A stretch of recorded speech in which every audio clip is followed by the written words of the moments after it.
militantes et militants de l'Alliance pour le changement.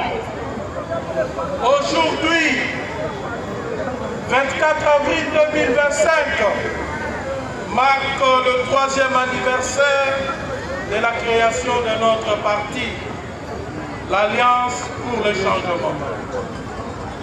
À travers ma personne, ce parti avant-gardiste est très heureux et honoré de vous accueillir en ce jour à l'esplanade de son siège national pour commémorer cet événement qui désormais restera gravé dans l'histoire politique de notre pays.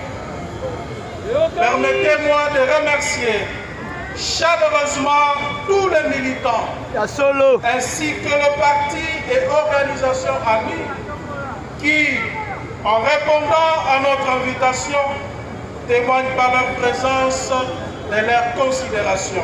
Merci. L'Alliance pour le changement apprécie profondément cette marque de sympathie et vous exprime par ma voix sa vive satisfaction et ses sincères remerciements. Yoka Mobali. Nous sommes réunis ici non seulement pour célébrer le 3e anniversaire de notre parti, mais aussi pour rendre hommage à la force indomptable de notre mouvement, à la résilience de nos militants et à l'espoir qui brille dans le cœur de chaque Congolais. Il y a 3 ans, face à un pays en déliquescence, marqué par une politique arrogante, inconséquente, séparatiste et dépourvue de vision, menée par un régime impopulaire et dictatorial, animé par des acteurs opportunistes et incompétents.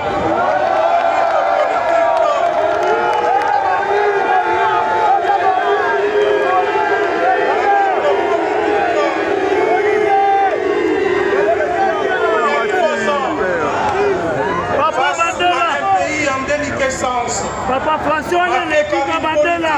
Arrogante, inconséquente, séparatiste et dépourvue de vision, menée par un régime impopulaire et dictatorial,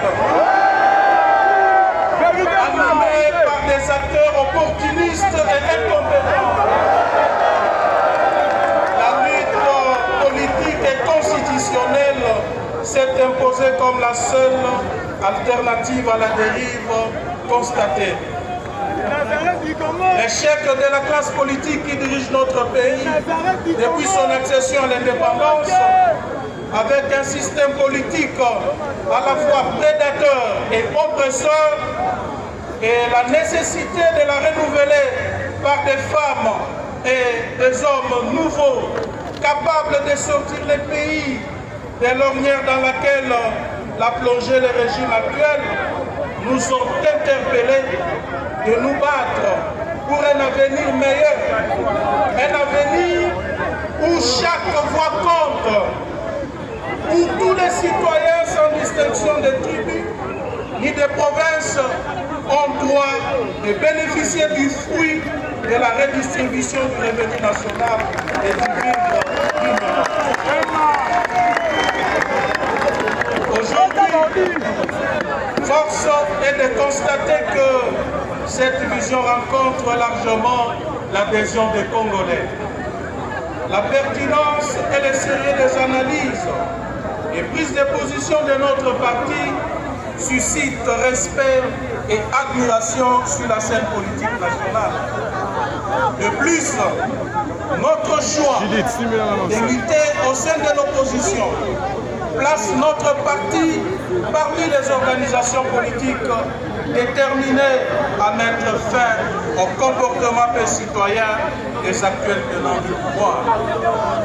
Mesdames et messieurs, distingués invités, chers camarades, 3e anniversaire bien sûr, mais aussi 3 ans de souffrance, de menaces, d'intimidation, de répression brutale et de tous les motifs régime dictatorial et antidémocratique contre notre parti et ses acteurs. Ce chemin n'a donc pas été facile pour nous, car au lendemain du point de presse relatif à la création de notre cher parti, nous avons été arrêtés injustement en violation flagrante de loi et de mes immunités parlementaires et condamnés à une peine de prison imaginaire de 7 ans. Sans que cet arrêt ne me soit notifié jusqu'à ce jour. D'autres cadres et membres fondateurs ont été soit arrêtés, soit chassés de leur milieu de travail où ils évoluaient comme experts formés par la République. Chers camarades, laissez-moi vous dire que même mon épouse a été traquée, condamnée à 6 mois de prison. Dans le même registre, nous avons fonctionné durant 3 années sans reconnaissance administrative, car le pouvoir en place avait refusé catégoriquement de nous octroyer l'arrêté d'enregistrement. C'est là pour nous décourager et nous condamner à la mort politique.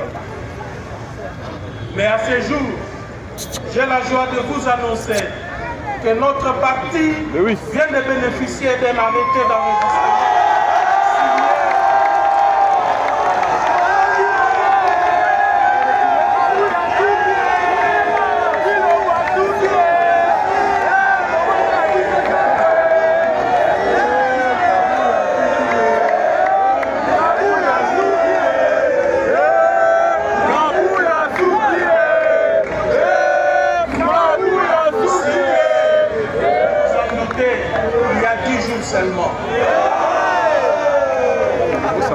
Je ne terminerai pas ce registre sans rappeler les attaques répétées contre notre siège par peur de notre montée en puissance, occasionnant plusieurs blessés graves et de nombreuses pertes en matériel. Toutes ces injustices, loin de nous briser, ont renforcé notre détermination et chaque coup porté contre nous a été un appel à la résistance. Chaque pierre lancée, chaque porte ou vitre de notre siège brisé a renforcé notre solidarité. Nous avons transformé la douleur en force, la peur en courage. Chers camarades, nous avons cru en ce rêve et aujourd'hui, il est devenu réalité. Ce chemin n'a pas été facile. Il a été parsemé d'obstacles, de doutes et de défis. Mais ensemble, nous avons franchi chaque étape portée par notre conviction et notre engagement. À vous, chers cadres et militants de l'Alliance pour le changement, je veux vous dire sincèrement merci.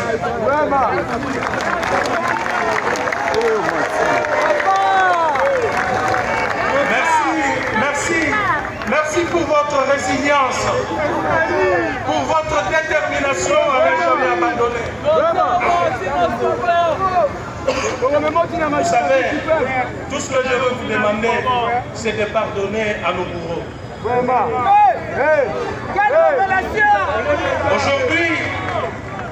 Aujourd'hui, nous célébrons la grandeur de notre organisation. La mobilisation de ces jours démontre la force indomptable du courage et de notre détermination. Vous êtes le fer de lance de cette lutte. Vous êtes les véritables héros de ces jours. Vraiment.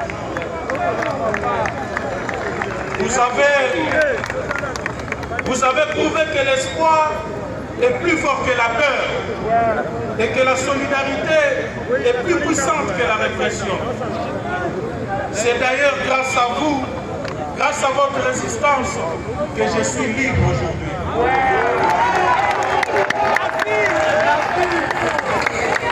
C'est pourquoi redoublons d'efforts, intensifions notre mobilisation et montrons à tous que rien ne peut arrêter ceux qui croient profondément à leur idéal. Ne baissons pas la garde, c'est maintenant que tout s'échoue. Vous êtes la voix de ceux qui n'ont pas pu s'exprimer. Vous êtes le visage de notre avenir, dont la vision devra porter sur le changement intégral du système de gouvernance qui, depuis l'indépendance, est corrompu et caractérisé par la prédation au sommet de l'État. Mesdames et messieurs, distingués invités, chers camarades, au moment où nous célébrons cet anniversaire, le régime actuel au pouvoir a plongé les populations dans des souffrances insupportables. Nous sommes tous témoins de l'effritement de l'État. Le pays sombre. Tous les indicateurs de la vie socio-économique sont au rouge. La dégradation progressive et dangereuse de la situation sécuritaire durant les 2 mandats successifs du régime de Félix Tshisekedi atteste l'incapacité du pouvoir à apporter des solutions souveraines dans les domaines stratégiques comme la défense du territoire national et la protection des personnes et de leurs biens. L'insécurité grandit au jour le jour, tant dans la partie orientale du pays qu'à l'ouest avec le phénomène Mobondo et au niveau de toutes les entités urbaines, laissant nos populations dans la plus grande détresse. La RDC est parmi les derniers pays de la planète en ce qui concerne l'indice de développement humain, pendant que le régime en place présente à la population des faux chiffres de croissance. Au lieu de la transparence et la responsabilité, nous avons vu se développer l'opacité et l'impunité. On assiste donc à des statistiques mensongères contredisant un échec puissant dans la fourniture des besoins sociaux de base en faveur de la population, à l'instar de l'eau, l'électricité, l'éducation, l'emploi, la santé, l'alimentation et j'en passe. Il en est de même de l'absence de services publics de qualité. Toutes les routes du pays, et même celles de la capitale, sont en quitté état, confirmant le manque cruel des infrastructures sociales de base en faveur de nos populations. La menace de famine à des millions de compatriotes dans certaines parties du pays, comme le Grand Kasaï et le Grand Kivu, affectés par la guerre et l'abandon de populations concernées, et déplacés à la solde des partenaires extérieurs, entraîne une pauvreté et une misère généralisée, ainsi qu'une cherté de vie sans pareil. L'unité nationale est brisée et la division éhontée de la population par le tribalisme institutionnalisé entame honteusement la cohésion nationale. Notre pays assiste davantage à un recul considérable en matière de respect de la liberté de la presse, de la liberté d'expression et même de toutes les autres libertés fondamentales garanties par notre Constitution. L'image de la RDC est désormais ternie. Ternie au niveau international par la politique d'oppression du régime, motivée par des accusations de faux complots et des montages grossiers contre certains leaders de l'opposition.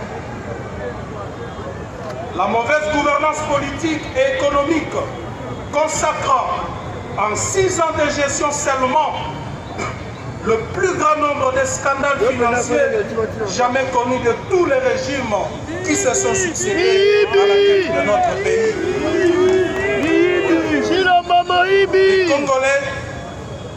Les Congolais sont des puissants face à l'instrumentalisation de l'appareil judiciaire et des services de sécurité civile et militaires pour des fins personnelles. Des antivaleurs telles que la corruption, la concussion, les détournements des deniers publics, les népotismes, le clientélisme et les mensonges sont devenus la norme. Les nominations à des postes clés ne se font plus sur base du mérite, mais sur des considérations personnelles, politiques et tribales. Les compétences sont sacrifiées sur l'autel des intérêts partisans, avec pour conséquence miner l'efficacité de nos institutions et de compromettre l'avenir de notre pays. Comment pouvons-nous espérer un changement positif lorsque ceux qui sont censés diriger notre nation sont plus préoccupés par leur propre enrichissement que par le bien-être de la population? Fort de ce qui précède, le régime en place a pris l'option de réduire le peuple au silence au moment où eux et leurs familles, leurs amis et leurs partenaires financiers mafieux pillent les caisses de l'État et les ressources naturelles du pays. La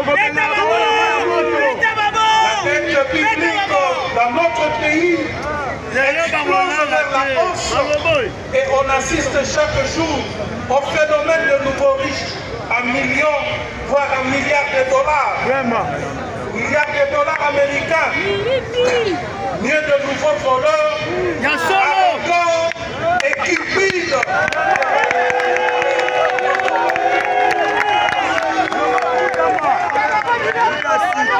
Pendant ce temps, le président de la République continue à s'illustrer par des promesses non tenues.